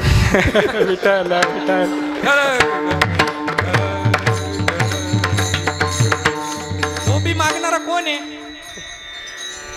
कोण आहे? मागितलं का नाही मी? काय मागितलं? कीर्तन म्हणजे लोभी मागणारा. बरं लोभी मागणारा कोण असतो? आपल्याला सगळ्यांना मिडास राजाची कथा होती, वाचलेली असेल सगळ्यांनी, आहे का लक्षात? अहो महाराज कालचं कीर्तन नाही लक्षात राहिलं कुठं? कालची भाजी नाही हा बरोबर का नाही? मिडास राजाची कथा होती. त्या राजाला देव प्रसन्न झाला. त्यांनी काय मागितलं हो देवाकडं? हात लावील त्या गोष्टीचं काय झालं पाहिजे? सोनं झालं पाहिजे. मागितलं ना त्यांनी देवाकडं. बरं मग त्या मागणीचा त्याला खूप म्हणजे हे झालं नाही का, काय म्हणतात त्याला, फायदा झाला त्या गोष्टीचा. झाला का हो? काय झालं? पाणी प्यायला गेला, पाण्याचं काय झालं? सोनं. जेवण करायला गेला, जेवणाचं काय झालं? सोनं. सोनं. आपली एकुलती एक मुलगी होती, तिला हात लावायला गेला, तिचं काय झालं? सोनं. हा कोणता मागणाऱ्यांचा प्रकार आहे? लोभी. आपण मूर्खांच्याही यादीत येतो, लोभींच्याही यादीत येतो. म्हणजे दोन दोन पदवे आपल्याकडं, दोघांच्या याच्यात येतो. पहिला आहे लोभी मागणारा, दुसरा आहे मूर्ख लोभी. बरोबर ना? हा बरोबर आहे. चालू द्या तुम्ही. पहिला कोण आहे मग? मूर्ख. त्यांना सांगू दे. पहिला कोण आहे? मूर्ख. दुसरा कोण आहे? बरं. आणि तिसरा कोण आहे? कोण? चतुर. बरं तिसरा चतुर मागणारा. चतुर मागणारा कसा असतो माहितीये का? कसा असतो? काय झालं एक, आता तुम्ही म्हणाल काय बाबा सारख्या गोष्टी सांगू राहिले, विठ्ठल विठ्ठल काय आहे तसं बघायला गेलं ना, मी काही कीर्तनकार नाही. मी मगाशी सांगितलं ना, बाह्य रंगाने साधून अंतरंगाने साधू, तसं मी बाह्य रंगाने कीर्तनकार आहे. त्याच्यामुळं माझ्याकडं आम्हा घरी धन हेच विठ्ठल विठ्ठल. लक्षात घ्या, दृष्टांत जरी असले ना तर दृष्टांत मार्मिक पाहिजे महाराज. नाही तर दृष्टांत तुम्ही सांगू राहिले गंगूबाई सखूबाई असे, बरोबर. दृष्टांत जरी असले तरी शास्त्राला धरून दृष्टांत पाहिजे. दृष्टांत आजपर्यंत नामदेव शास्त्रींचं वाक्य आहे महाराज, आजपर्यंत जर मराठीमध्ये नवे नवे संपूर्ण जगामध्ये सगळ्यात जास्त दृष्टांत जर कोणी दिले ना, कोणी दिले माहितीये का? ज्ञानोबा आणि माऊलींनी सगळ्यात जास्त दृष्टांत, सगळ्या जगात दृष्टांत तुम्हाला कुठंच भेटणार नाही. सगळ्यात जास्त एका एका ओळीत 5-5 दृष्टांत दिलेले महाराज. एका एक केवढी असती ओवी? एक किती शब्दांची असते? जास्तीत जास्त 30 अक्षर असतात, बरोबर का नाही? 30 अक्षरांमध्ये माऊलींनी 5 दृष्टांत बसवलेले. म्हणजे जगामध्ये सगळ्यात जास्त दृष्टांत कोणी दिले? नामदेव शास्त्री सांगतात की माऊलींनी इतके दृष्टांत आजपर्यंत सगळं साहित्य जरी एकत्र केली तरी तेवढे दृष्टांत दिलेले नाही माऊलींनी. मग दृष्टांत द्यावे कीर्तनामध्ये, पण कसे असं मार्मिक दृष्टांत पाहिजे. काय झालं, एक राजा होता, मोठं राज्य होतं, त्याचं व्यवस्थित राज्य चालू होतं. तो राजा शिकारीसाठी वनात गेला महाराज त्या ठिकाणी. आणि वनात गेल्यानंतर वन मोठं होतं, त्या वनामध्ये त्याच्या सैनिकांची आणि त्याची चुकामुक झाली. आता चुकामुक झाल्यानंतर काय झालं, राजा पुढं पुढं पुढं पुढं जाऊ लागला, सैनिक परत माघारी आले. तेव्हा काही नव्हता, नाही तर मग त्यांनी लगेच केला असता. पण मग तेव्हा मोबाईल नव्हता. मग राजा गेला, हे आले इकडे निघून. आल्यानंतर राजाला त्या ठिकाणी एका विशिष्ट प्रकारची जी वनामध्ये जमात असते त्या जमातीने पकडलं. आणि पकडल्यानंतर त्यांचा नेमका त्या दिवशी काहीतरी सण होता, उत्सव होता. त्यांना काय द्यायचा होता? नरबळी त्या ठिकाणी द्यायचा होता. आणि ते नरबळीच शोधत होते, कोणाचा तरी, कोणाचा द्यायचा. मग त्यांना नुकताच राजा दिसला. त्यांनी, आता राजा एकटाच होता, जरी त्याच्या हातात शस्त्र होते पण राजा एकटा. हे 20-25 जण यांनी राजाला पकडलं, बंदिस्त केलं. आणि आता राजाला त्या ठिकाणी नरबळी द्यायचा म्हणून राजाला त्या ठिकाणी घेऊन गेले. आणि घेऊन गेल्यानंतर एक 3 तरुण त्या जंगलाच्या दिशेने त्या राजाच्याच राज्याकडे चालले होते.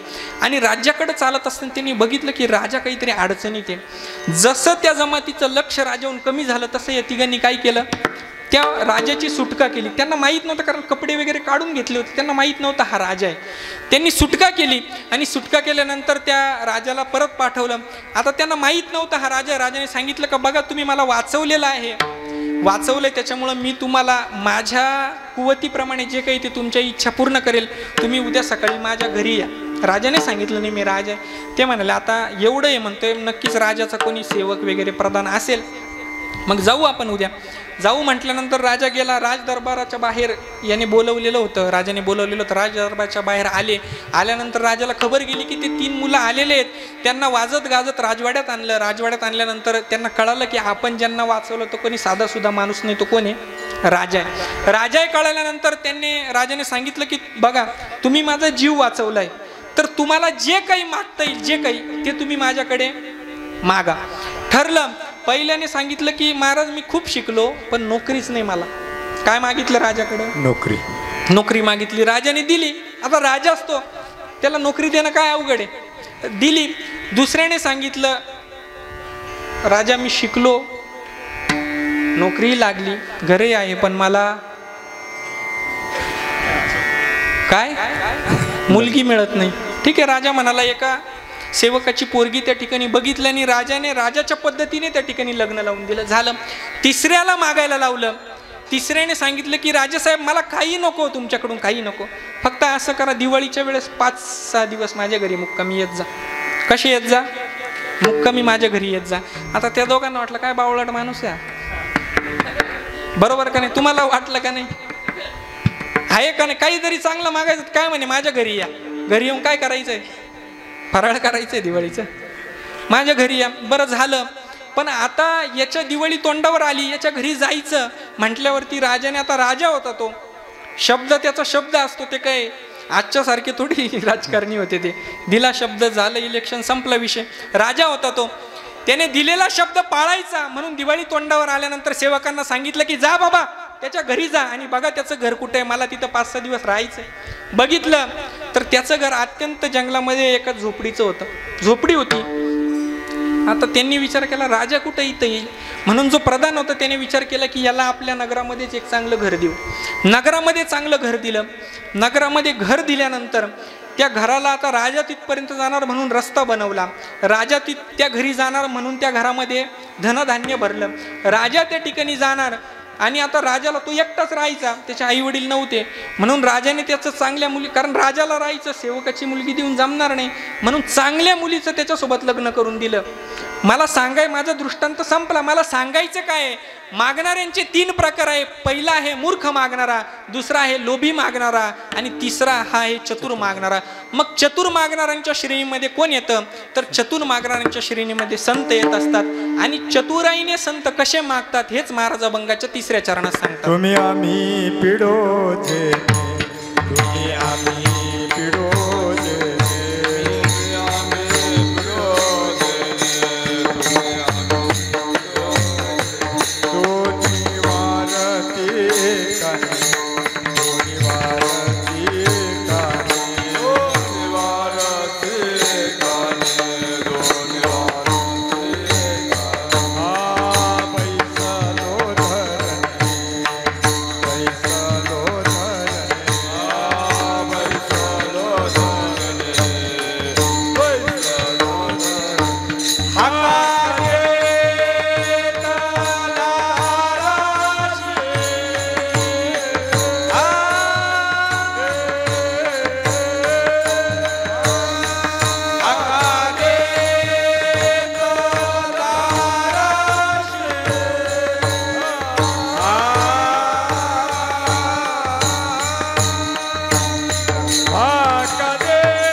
महाराज चतुर मागणारे.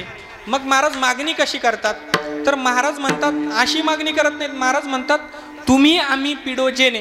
काय असतं, आपल्या मुलाचा जर एखाद्या ठिकाणी संबंध जमवायचा असला ना, बाप जाऊन डायरेक्ट त्यांना म्हणतो का तुमची मुलगी आम्हाला द्या? नाही, तो म्हणतो तुमच्या पिंटीचं फार वय होत चाललं, म्हणतो का नाही महाराज? तो आपल्या पोराने विषय नाही सुरू करत महाराज, तो त्याच्या मुली म्हणजे त्याची मुलगी कशी संकटात चालली ना हे तो त्याला दाखवून देतो. म्हणतो का नाही? काय म्हणतो तो म्हणत नाही माझ्या पिंट्या लग्नाचं आहे तुमच्या पिंटी संग लावून द्या. तो म्हणतो तुमची पिंटीचं आता लग्नाचं वय होत चाललं नाही हो बाबा, म्हणतो का नाही? बरोबर. तसे महाराज चतुर मागणारे. महाराज काय म्हणतात? महाराज म्हणतात देवा तुम्हाला पिढा होती हो या गोष्टीने, तुम्ही आम्ही. बरोबर का नाही? आधी कोण? तुम्ही. आधी तुम्ही म्हटले, तुम्ही मग कोण? मग आम्ही. आधी तुमची पिंटी मग माझा पिंट्या. महाराज हुशार आहे. महाराज म्हणतात तुम्ही महाराज पांडुरंग तुम्हाला त्रास होतोय हो, मी सारखं तुमच्या दारामध्ये याचना करतो, तुम्हाला काय बरं वाटतं का? वाटतं का बरं? सांगा बरं. मग तुम्हाला पीडा होती का नाही या गोष्टीने? महाराज तुम्हाला जर पीडा होती ना, तुम्हाला पीडा होती जेव्हा, पण आम्हाला पण थोडी का होईना होती आम्हाला. तुम्ही आम्ही पिढोजेने. आणि दोघींना जर मारायचं असेल, दोघींना वारायचं असेल तर दोन्ही वारती एकाने. म्हणजे दोघांना जर एका दगडात काय होतं, आपण जर डॉक्टरकडे गेलो, महाराज नवीन डॉक्टर असला ना, तो त्याला म्हटलं ना मला ताप येतो, सर्दी होती, खोकला आलाय बरं का, तर तो काय करतो नवीन डॉक्टर, तो एक तापाचं औषध देतो बरं का अण्णा, एक सर्दीचं देतो आणि एक खोकल्याची बाटली देतो. बरोबर. मग आपण घेतो घरी येऊन, ते बरं होतं. पण तोच जर जुना असला ना एमडी मेडिसिन, तो एकच गोळी देतो. कोणती? क्रोसिन.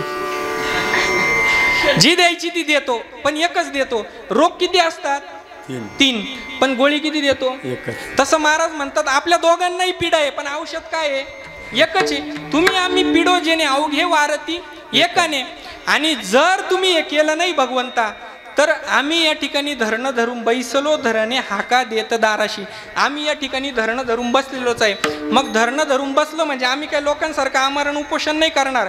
मी म्हणजे आमरण उपोषण करणाऱ्यांवर टीका करत नाही, जे करतायत ते आपल्या समाजासाठीच करतायत. पण मी सांगायचं माझं तात्पर्य काय की मी तसा बसणार नाही. मी काय करेल माहितीये का? काय करेल मी? हात वरती करा. काय करेल मी सांगतो. तुकाराम महाराज म्हणतात असा बसणार नाही मी. काय करेल मी? विठोबा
महाराज म्हणतात मी दारावर धरणं देऊन बसलोय, पण असं बसणार नाही. तर काय करेल?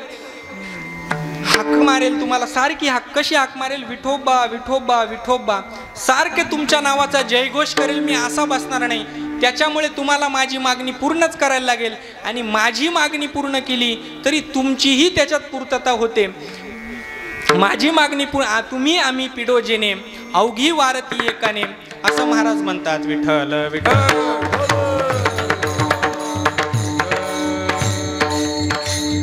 महाराज शेवटच्या चरणात म्हणतात की तुका म्हणे या या बोला चित्त द्यावे बा विठ्ठला.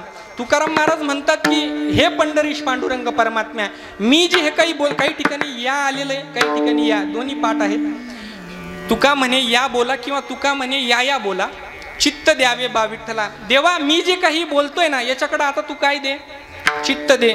आणि चित्त दे असं चित्त देऊ नको. आपण लक्ष देतो की एखादा काही मागत असल्यावर पण कसं देतो, अवहेलना करतो, त्याची अव्हेर करतो. महाराज म्हणतात चित्त दे पण या ठिकाणी माझा अव्हेर करू नको. आता तू देवा माझं जे काही मागणं आहे हे तू पूर्ण कर. याच्यात तुझंही मागणं पूर्ण होतंय पण माझ्या बोलण्याकडे तू लक्ष दे. आणि माझ्या बोलण्याकडे लक्ष देत असताना माझा मात्र आता या ठिकाणी आलोचना करू नको, माझा अव्हेर त्या ठिकाणी करू नको. आणि अशा सरळ सरळ अर्थाचा अभंग आहे विठ्ठल.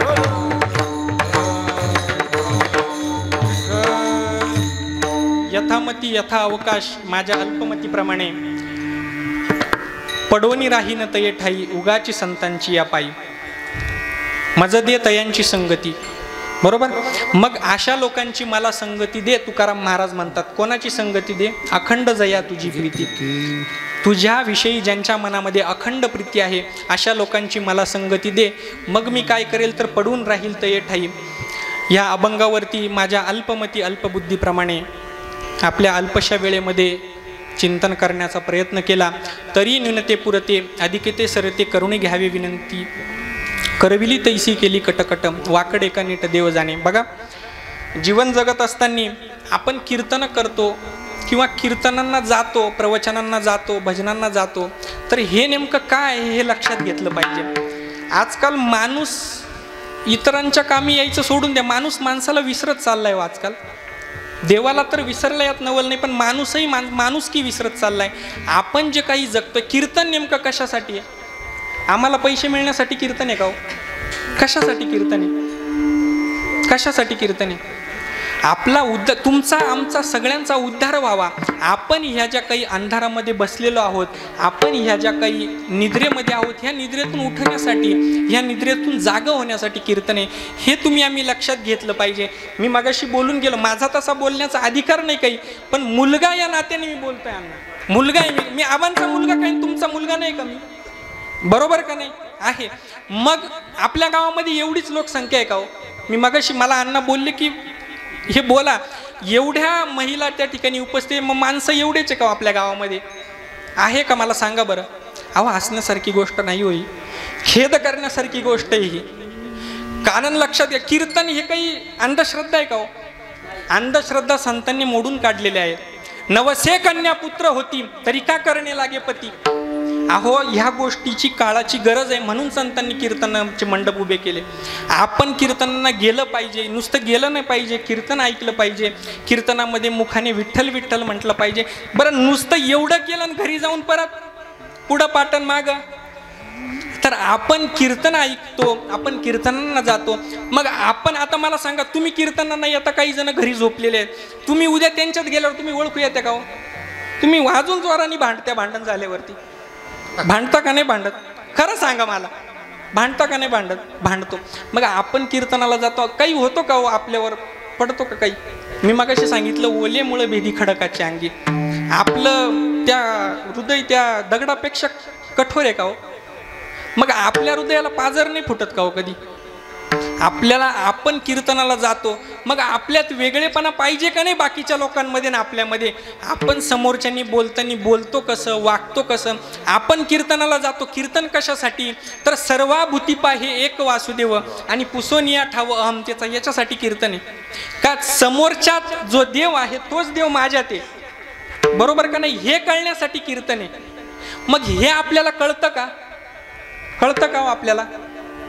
नाही कळत आपल्याला. मग हे कुठेतरी आपल्याला कळायला पाहिजे. आपण जे काम करतो, आपण जे कर्म करतो, कामामध्ये काम काही म्हणा, राम राम लागो हाची छंद म्हणा. प्रत्येक गोष्ट करा तुम्ही आयुष्यामध्ये. मी म्हणत नाही काही करू नका, सगळ्या गोष्टी करा. उद्योग करा, व्यापार करा. मी त्यांना विचारा, नाना प्रकारचे उद्योग करतो, यशस्वी अजून कशातच नाही. विठ्ठल विठ्ठल. पण करत राहणं हे आपलं काम आहे, पण करताना असं करू नका.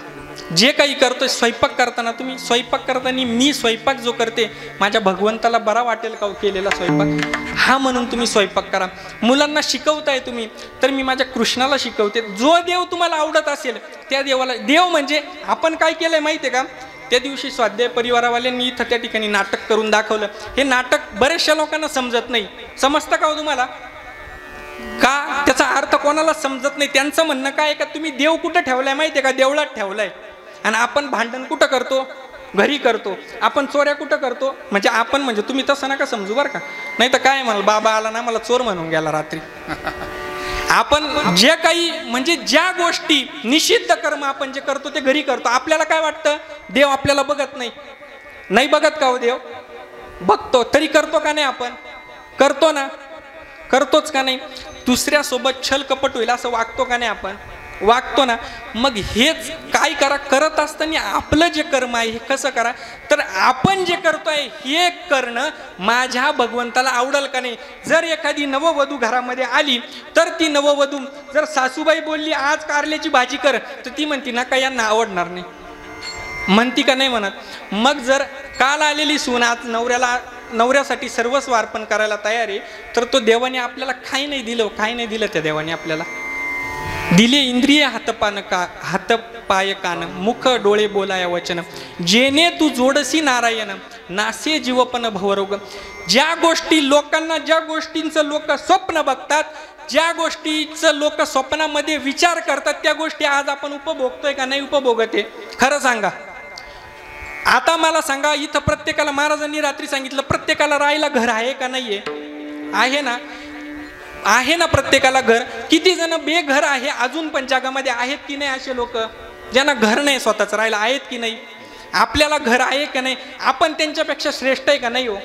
बरं, इथं बसलेल्यांना प्रत्येकाला किती डोळे? बहुतेक लोक या जगामध्ये कसे हो? आंधळे आहे का नाही? आपण आहे का त्यांच्या यादीत? नाही. मग आपल्याला काय कमी हो? काय कमी आपल्याला?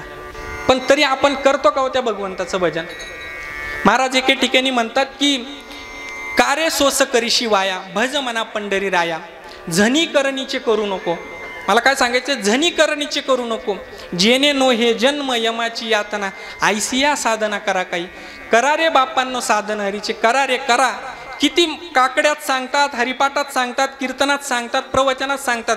आपला सप्ताह झाला, घरी गेलो का पुढच्या वर्षीचेच बाबा आता परत. बरोबर का नाही? खरी वास्तव मांडतोय मी. काही हे पाठ केलेलं सांगत नाही तुम्हाला. झालं पाठ केलेलं सांगून दिलं मी वास्तव सांगतोय. बरोबर आहे महाराज, वास्तव तुम्हाला सांगतोय. तुम्ही आपले म्हणून सांगतोय. मी दुसऱ्या गावात जाऊन हे नाही सांगणार शिवा महाराज. प्रत्येकाला कळायला पाहिजे की आपण नेमकं करतो काय, आपला जन्म कशासाठी आहे. मी म्हणत नाही लग्न करू नका, मुलं बाळ होऊ देऊ नका, कामधंदा करू नका, सगळं करा. पण सगळं करत असताना आपल्याला देवाला आवडेल का हे? नका देवाला आवडून देऊ. तुम्हाला आवडेल का हे तरी बघा. आपण जर एखाद्यासोबत एखाद्याला शिवी देत असलो, नका देव जाऊ द्या, आपण जर शिवी देत असतो, दुसऱ्याने आपल्याला शिवी दिली चालेल का हो? निदान एवढा तरी विचार करा. आणि ज्यासाठी हे कीर्तन आहे, ज्यासाठी प्रवचन आहे, ज्यासाठी कीर्तनकार रोज येऊन या ठिकाणी 8 तास करता, ती गोष्ट मनामध्ये शेवटचा दिवस यात कुठंतरी रुजवायचा, थोडी सुईच्या टोका एवढी तरी रुजवायचा प्रयत्न करा. नक्कीच तुमचं जीवन कल्याणाचा दुसरा मार्ग यापेक्षा नाही, मोक्षाचा मार्ग दुसरा यापेक्षा कोणता नाही. निजा आपण जे काही करतोय, एखादी गोष्ट बायकोने स्वयंपाक केला, कमी पडला असेल मीठ, तर समजून घ्या कदाचित नसेल राहिलं लक्षात. बरोबर का नाही? आपण डायरेक्ट ताटच होतं का नाही? बरोबर का नाही? कुठं समजून घेतो आपण? असेल आपल्यापेक्षा कदाचित तिला जास्त काम असेल, हे समजतो का आपण? नाही समजत. नवऱ्याने समजा एखादं सांगितलं बाजारातून काही गोष्टी आणायला, नाही आणली एखाद दिवशी, आपल्याला निघतो का हो दम? निघतो का दम? नाही निघत. म्हणजे मला सांगायचं काय की ज्या गोष्टीने आपल्यात बदल झाला पाहिजे त्यासाठी हा अट्टा असे, त्यासाठी ही गादी आहे. आपल्या मनामध्ये कुठंतरी सद्भावनेचा अंकुर फुटायला पाहिजे, कुठंतरी त्याचं बीज पडलं पाहिजे. बीज आणि ते बीज कुठंतरी वृक्षात रूपांतर झालं पाहिजे, त्यासाठी हा अट्टहास आहे. हे कीर्तन करता म्हणजे फक्त हे सगळे मंडळी येतात पाकिटं घेऊन जातात याच्यासाठी नसतं. हे यांनी नाही सांगितलं तर कोणी ना कोणी सांगणार का नाही यांना? बरं बरं, हे नुसते इथं सगळे का कीर्तनासाठी येतात म्हणजे यांच्या घरी कामधंदे नाही का हो काही? फक्त कीर्तनावरतीच आहे का? प्रत्येक जण आजकाल कोणी असं राहिलं नाही का जो एकच इन्कमवर अवलंबून आहे, बरोबर का नाही महाराज? प्रत्येकाला काही ना काही आहे. तरी हा अट्टहास कशासाठी हा लक्षात घेतला पाहिजे आणि त्यानुसार माणसाने आपलं कर्म केलं पाहिजे, आचरण केलं पाहिजे. महाराज म्हणतात की पडोनी राहीन तये ठाई उगाच संतांची या पायी. विठ्ठल विठ्ठल